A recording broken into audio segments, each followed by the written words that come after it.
Welcome to yoga. We're going to do a hip opening sequence today. Settle into your yoga mode. It's always all about breath and your intent. So we just want to first start by there's nowhere to go, there's nothing to do. Settle into yoga mode. Frog pose, facing that side. If you have, it doesn't matter if you have padding around your mat, but I'm going to turn them sideways so they can be on their mat. Separate the knees as wide as you comfortably can. Again, if you have carpet or something, you can stay facing forward. So I want you to separate the knees as wide as you comfortably can. Ankles should be around knee width. Elbows, they're both nice examples. I interlace the fingers just for kicks, just to do it proper. And start to push your hips back on your forearms. So the chest is lifted, should be a nice neutral gaze, the neck's in a neutral position right here. And you're just gonna press the hips back and start to settle in the hips. So all the asana classes that I teach, it's always going to come back to the same principles to me. To me, a principle is something that should apply to everything. We're always coming back to breath in yoga. So the awareness is on your breath and settling into the posture, feeling the hips. Always, what is the posture doing for you right now? So we're not trying to force anything. We're never ripping the door off the hinges. We're settling. And this would be like an integration series right now. We're just kind of going to settle into our yoga mode in the frog reaching, the frog posture here. I want to say frog reaching through, that's an ab exercise that we'll do in some other videos. So just settle in. If you can just ease your way a little bit deeper into it, see if you press your hips back further. If the knees do want to slide just a little bit further sideways, maybe you let them slide a little bit further sideways, but you're bringing the awareness back to breath and settling into it. Just a nice little hip warm up here, really, just starting to get into hips. I was going to start in straddle. We could have started in straddle and done a similar thing. It doesn't get you quite as good into hips, more hamstrings than hips. And let's ease our way out of that asana. And just bring the knees together to come out of the asana and turn facing the front of your space right now and facing the front of the space. This is called preparation for one-legged king pigeon, technically. Bring the right foot out to the side of the mat, about the width of your shoulder height, wider than your shoulders, wide as you can, comfortably keeping the knee over the ankle. So Clyde, I'd like you to come a little wider off your mat, all the way off the mat. And stretch your leg back. So we're going to stretch this leg back a little, keeping hips straight. So you're going to get a quad stretch as well. And then if you can, bring your elbows down towards the mat. You feel it? You guys feeling that in the hip? Jake, because I can tell Jake's feeling it. How are you feeling that? Yeah. And if you're not, so you should feel a dull, achy, kind of burning sensation. It should be a painful sensation in the hip here if you're doing it correctly.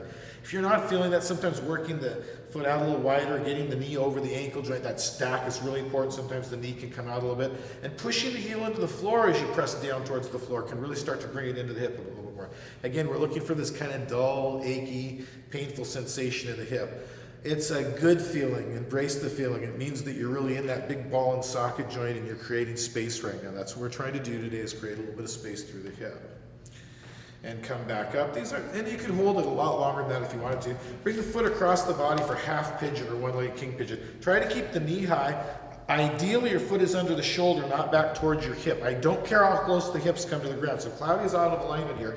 I want her hip up, so both hips the same height, and then come back down. Jake, so guys, I want your hips the same height, and then come down. You bring your forearms onto the floor here and come down.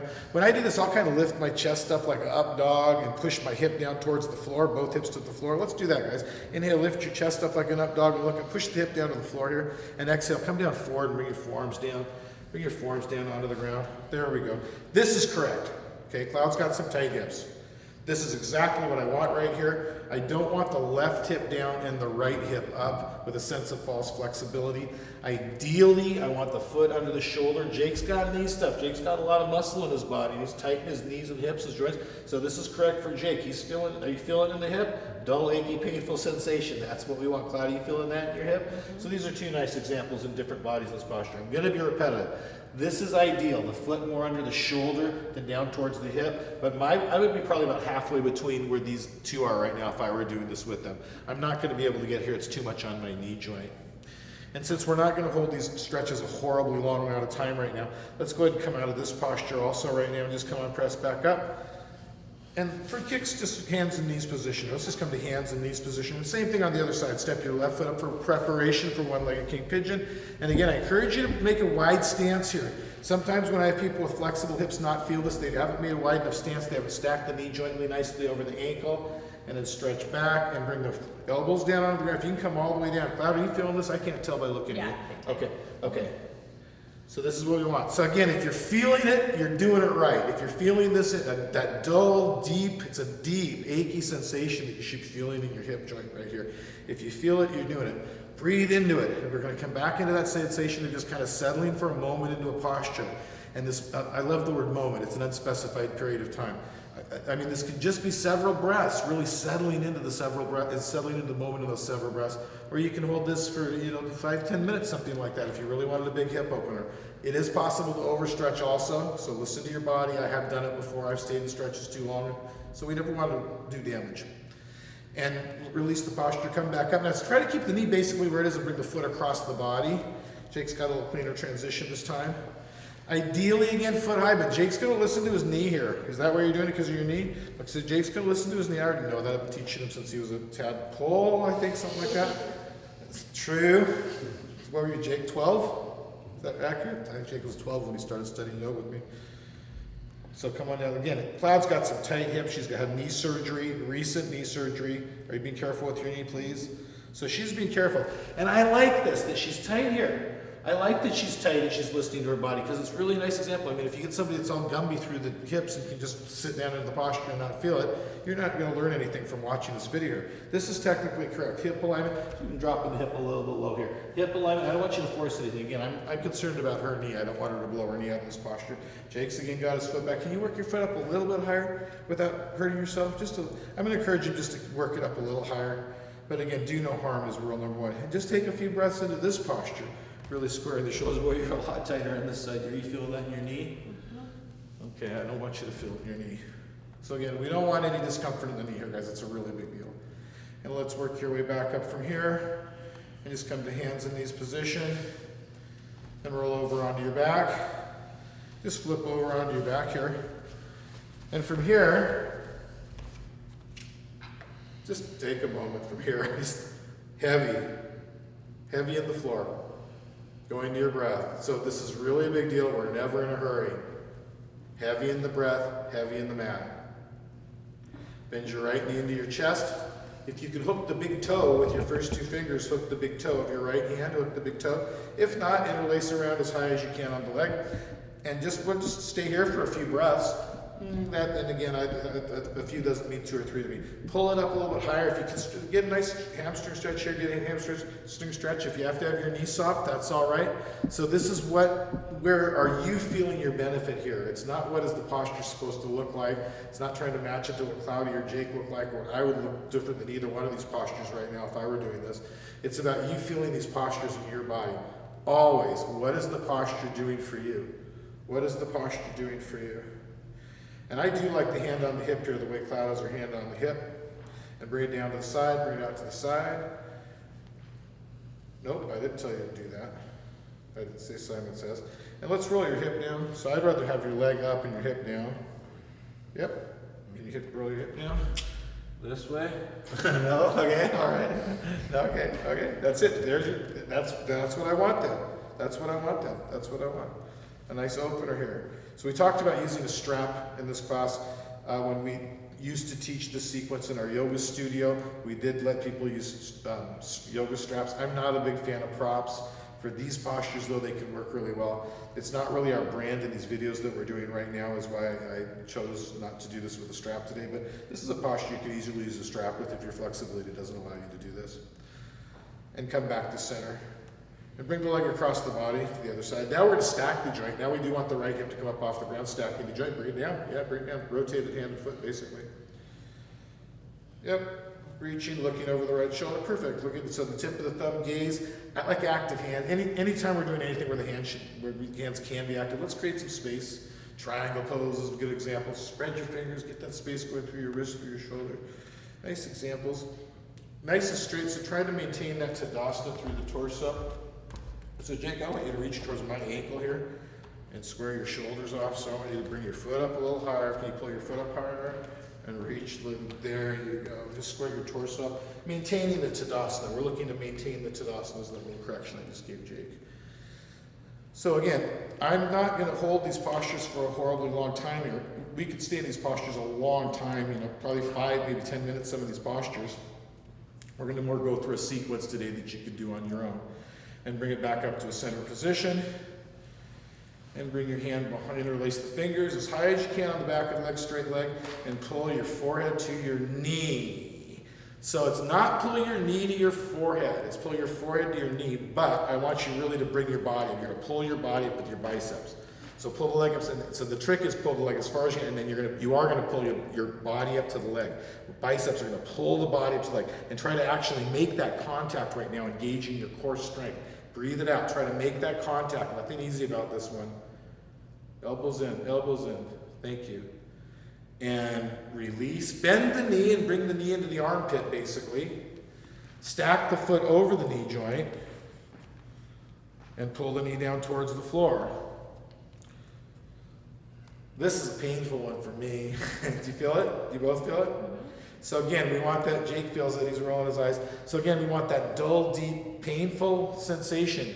And you kind of learn to embrace it, because when you feel it, it means you're right deep in the hip socket. It's really deep, we want to get in there. So just pulling the knee down. Again, this is a hold. We could stay here for quite a while and really take some time easing into the hip. We don't want to rip the door off of the hinges and go too deep, too fast here. It's like getting a deep massage. You want to kind of ease our way deeper and deeper and deeper, pulling the knee down. Kicking into it as you pull it down can kind of make it a little more intense. It also uses bigger muscle groups, so the heart rate can start to go up here. Kind of like a happy baby pose when you kick into it. Ananda Balasana, we'll use a little Sanskrit. And bring the foot across the body. This is the one that gets most people. Big toe to the ear is what, when I was a little kid, I've been doing this posture since I was a really little kid. They used to say big toe to the ear. Big toe to the shoulder is kind of the way I want most of you to think. And again, it's your best effort. That's what Jake's thinking here. That's what his body's going to do. Jake lifts a lot of weight. He's got a lot of muscle. These are both beautiful examples. Always practicing technically correct, never with a sense of false flexibility. We've got to get ego out of your yoga practice, guys. I'm going to say that again.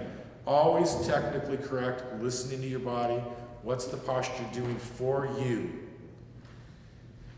And let's come out of the posture, and just a nice little release down. Just a dead pose. Notice how one side of the body feels probably totally different than the other side of the body here. True? This is my wife, Claudia. She's not very talkative. And bend the right knee up, hook the big toe, and extend it up. Been training Claudia for almost 20 years. Bring the leg out to how long? 15? Oh, pull it up. Nope, I'm sorry, pull it up. I got distracted by her beauty. Pull it up, pull the leg up. So get a nice little stretch here. Lock the leg, squeeze it. So if you can lock it, I want you to squeeze the hamstring against the bone and really try to get that nice lock. But that's not a goal here. The goal is not to lock the leg. I want you to feel a nice stretch. If it's locked, you can bring it up a little higher, bring it up a little higher, feel a stretch. Everybody's got their own practice here. There you go, you heard me, I like that. And bring it out to the side. Now we're going to bring it to the side. So I encourage you to keep your right hip down and just come, so Jake's kind of forcing past his flexibility there. I'd rather his hip stays down and his knees up a little bit. There you go. Then we're forcing flexibility. Now he's got that nice Tadasana, maintaining this Tadasana through the shoulders. We're going to see if on the other side we're going to get him into it a little bit differently and maintain that Tadasana on that side too. So these are nice postures. And again, we're just going to take a couple moments here and breathe into it. Claudia could probably bend their elbow, get a little more active here, and pull the leg up a little higher. Give me a little better leg lock there. Just a little better, yeah. But I don't want to ow. What was the ow for? So there should never be an ow, okay? There should never be an ow in yoga. Let me take that back. In this kind of yoga, there are yoga techniques that there's some ow in. Come back to center position. There's some pranayama that there's some ouch in. And basically rotated hand and foot here. Bring the leg down to the other side. Stacking the joints in this posture. We are going to bring the hip up, left hip up. Not our hip, the hip, your hip. Stack the hip joint. That's it. And then get a nice reach. So Jake's got a nice reach. Maintaining the Tadasana better on the side. Do you feel? So Jake's doing it, but he was aware of it coming into it on this side. Again, he's a great student. He knows what he's doing. So, and I just want you all to notice the difference between his shoulders on the first side and on this side. Claudia get a little more active with that reach there. She's just kind of laying there thinking about her Bikram Prasya for me today. No? I gotta teach you a little bit. The eye roll is what I like. And then back to center position. And slide your hands up the leg as far as you can, interlace the fingers, and pull your, they say forehead to the knee. So I want you to pull your forehead to the knee as far as you can. But then really the truth to it, if you want to make contact, is with your biceps and your back, you're going to pull your whole body up and bring your forehead to your knee. So it's this really active core. Your core gets super active if you're doing this posture right. So it's not easy. Touch it all the way. Pull the elbows in and really get nice and active and stay with your breath. And know this is challenging for everybody right here. This could be a long hold. And release, bending the knee right into our next point. Just bend the knee right into your armpit, stack the joints, ankle over knee, foot flat to the ceiling, and pull your knee straight down towards the floor. And Jake's needing a little release there. I want you guys to notice how Jake's taking these little releases between posture. He should probably have a strap. I mean, that's just the truth. I'm going to say that because we're in this video. He should probably have a strap. He's doing a good job modifying. But a lot of these postures, that we want to do technically correct, and if your flexibility doesn't allow you to get there, doesn't allow you to get there. So this is a correct version of the posture. Really pull it down towards the floor there. Can you get it in a little tighter? Your armpit, Cloudy? Knee in, not arm out, knee in. And if you can't, you can't. That could be your hard end feel here. And bring it across the body. I want to say again, it was toe to ear is the way when I was a little kid they would tell us to bring our toe to our ear. So for some of y'all, that's the way you might be thinking, bring your toe to your ear. For others, it's going to be toe to shoulder. And for others, it's going to, Jake's thinking that way. Like I said, he's got really tight hips, lots of strength training, lots of muscle through there. So this is his best example of the posture. What matters is that you're feeling the posture. Again, always thinking, what is the posture doing for me? Not ego, not trying to tear the door off the hinges or match anything that you did yesterday or you're going to do tomorrow. It's always right now. Your yoga practice is right now. And release your leg down, relax the leg down. Stretch your leg down, everybody. Dead body pose. Baddha Konasana on your back. Bound angle. So bottoms of the feet together, drop the knees down to the side. Bottoms of the feet together. Just take a moment here. Let's just take a moment, settle in. Jake, you okay with that? That feels nice. We talked about how to end this before we started it. And just taking a moment to let the hips open up, feel the weight of the hips. If you want to take your hands and put them on your legs and kind of gently work them up. Like I said, I'm not a big fan of props. One place I do like props is in Iyengar yoga. Sometimes I love sandbags, weighted bags to put on your legs here on your knees. Just kind of gently open. It feels really good just to gently open you up. A lot of those props do really feel good. I don't like them because it takes students out of flow. It brings you to the left side of the brain, makes you think about it, and brings you away from this natural experience that I want you to have, whatever that is for you. And stretch your legs out, close your eyes, arms to your side, palms up. Soften the face, soften the jaw, relax every muscle in your body. Feel heavy, like you have no bones in your body, your big blob of soft, heavy tissue that's sinking into the mat. But really feel that weight with every exhale, feel the weight. And as you're feeling the weight of your body sink into the earth, feel the weight of your being, of your consciousness, of your awareness fall deeper. Different levels of consciousness. Through conscious thought, through self-talk, what's deeper? Through breath, deeper than breath even. The I am is deeper than breath even, closer than breath. Closer than breath. Dead body pose is closer than